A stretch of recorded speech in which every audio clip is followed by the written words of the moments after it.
Hi everyone.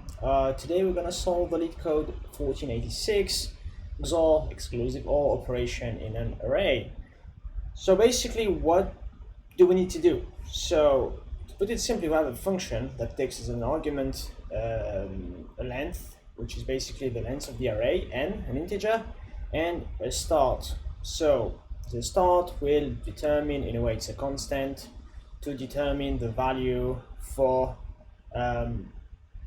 each number of this array. Okay, so to put it simply, num of I, it's start plus 2 multiplied by I. Okay, so how are we gonna do that? And before this, yeah, of course we need to return the bitwise XOR of all elements of nums. In practice, what does this mean? Let's take the example 1. We have n equal 5 and start equals 0. So to put it simply, we have an array of 5 elements, so 0, 2, 4, 6, 8 in this case, or whatever, 1, 2, 3, 4, 5. And the start is 0, so basically each num I will be 0 plus 2 multiplied by I, right? So in the end, we have an array that looks like this. So for num 0, it's 0 plus 2 multiplied by 0, so 0, 2, 4, 6, 8. And now what we need to return is the XOR of all elements of nums. So 0, XOR 2, XOR 4, XOR 6, XOR 8, which basically, if you calculate it, is 8. So how are we going to do that? Well, we can simply loop through the value of this array, and we could create an array, but actually we don't really need it because we already have the length of the array and the value of each element, so we don't even need to create an array. But we need to return an integer, which we will call, I don't know, XOR, for example. So we define an integer called var XOR int, and we will loop through the elements. So let's start with e equal to 0, and the condition is that e is strictly inferior to n, which is basically the length of the array, number of elements, and we increment I by 1 after each loop. So what are we going to do in this loop? We want to calculate the new value of XOR after each loop, right? Because XOR, you can do them, well, linearly, I would say. So we can do 0 XOR 2, then the value of this XOR 4, then the value of this XOR 6, etc., etc. So the first value of XOR, obviously, will be XOR, which we take the old value, or the first value, the initial value, or the previous value, to be more specific, the previous value, but in this case, well, XOR is 0 for the first loop, and we do a XOR of the element at the I position. So in this case, we said from the description that it's start plus 2 multiplied by I.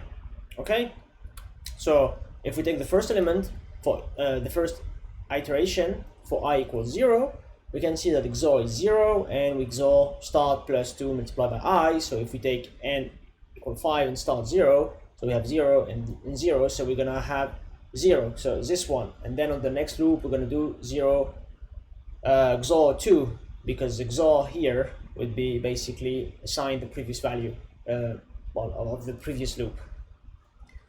So with this one, we should be good, and once everything is finished, we just return XOR, and that should do the trick. Let's give it a try.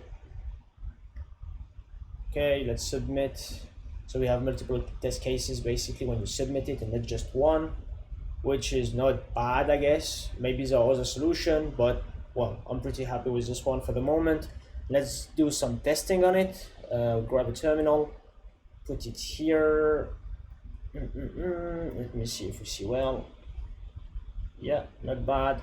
Just enlarge it, and let me do one thing so we can have the testing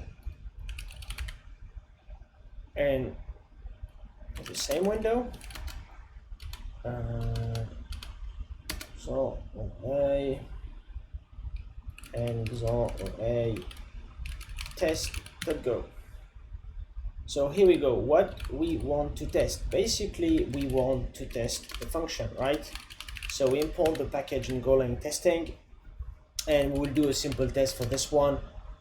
Let's call it test XOR operation, and it will be testing suite. And what we're gonna test. So basically, we want to test that we have the good results.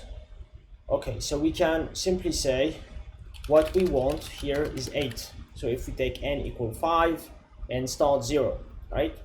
Want 8, and what do we got? We got XOR operation, and that should be the result of 5, 0, right? And if we don't get what we want, we throw an error, which is, in this case, we say got, what did we get? We get this, and we want this guy. So got want, and that should do the trick. Let's build it to see if it works. Okay, let's test it. Okay, so now to verify that this is pretty good, let's say someone changed the function, and instead of 2 he puts 3. So now if we test it again, fail. Okay, so if you do it from the command line, go test -v, you can see that the test is failed, which is not good. We got 0 and we want 8. So let's put it again as it is. We said 2, and that should be all okay. And that's it for this video. Thank you for watching, and see you later, guys.